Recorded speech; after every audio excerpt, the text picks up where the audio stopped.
I'm an atheist, but I wish fairies were real. I know, that probably sounds ridiculous, but hear me out. I don't believe in gods, angels, ghosts, demons, or magic. I've never seen anything that couldn't be explained by psychology, physics, coincidence, or wishful thinking. I'm not a skeptic because I'm cold or arrogant. I'm a skeptic because I've looked hard for a long time and I've found nothing. But I want there to be something, anything. Not because I need comfort, not because I'm afraid of death, and not because I want a cosmic babysitter. I want there to be something more because if even one supernatural being existed, even a single fairy, it would mean the universe is bigger than we thought, stranger, deeper, more alive. It wouldn't have to be the Christian God, or any God. It could be a glowing blue wisp that only appears under full moons near old willow trees. That would be enough. That would change everything. Because suddenly, the rules we thought we understood wouldn't be the whole story. Suddenly, reality isn't just atoms and forces.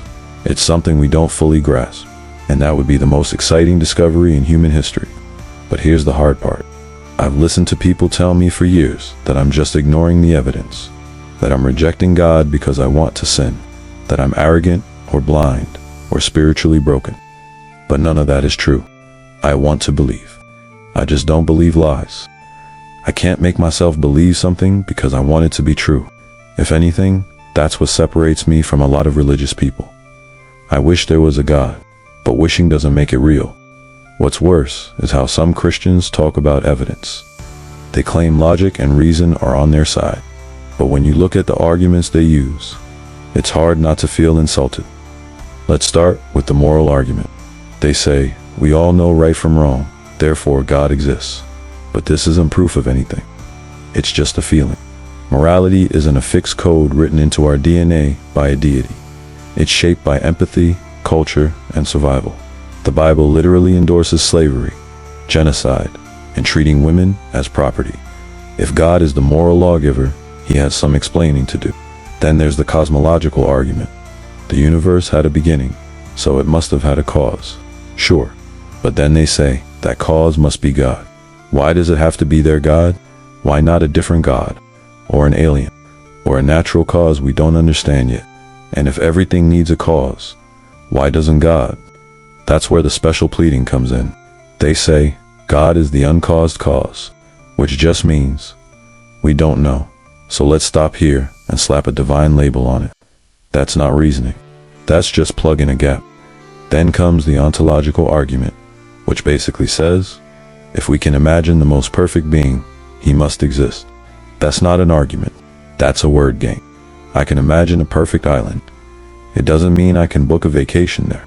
And of course, the teleological argument, the universe is too complex to be random, so it must be designed. But complexity doesn't equal design. Snowflakes are complex.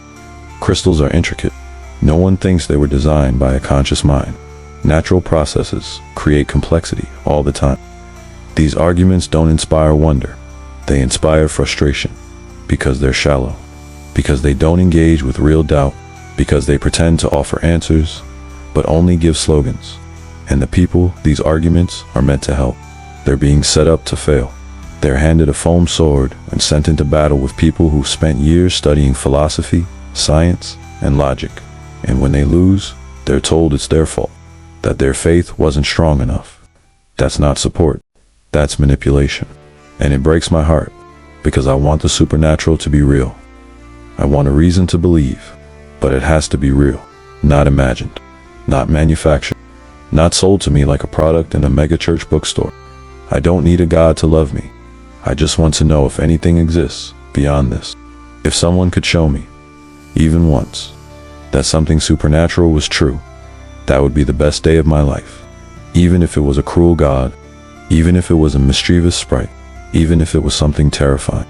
Because that would mean we've been living in a bigger story all along. It would mean death might not be the end. It would mean consciousness might not be just neurons. It would mean we don't know everything. And that's all I've ever wanted. To not know, to discover, to explore.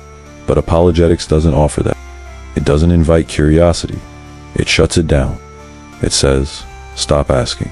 Just believe. And I can't do that. Belief isn't a choice. It's not a button I can push. I can't pretend to believe something just because it would make me feel better. If there is a God, he knows that.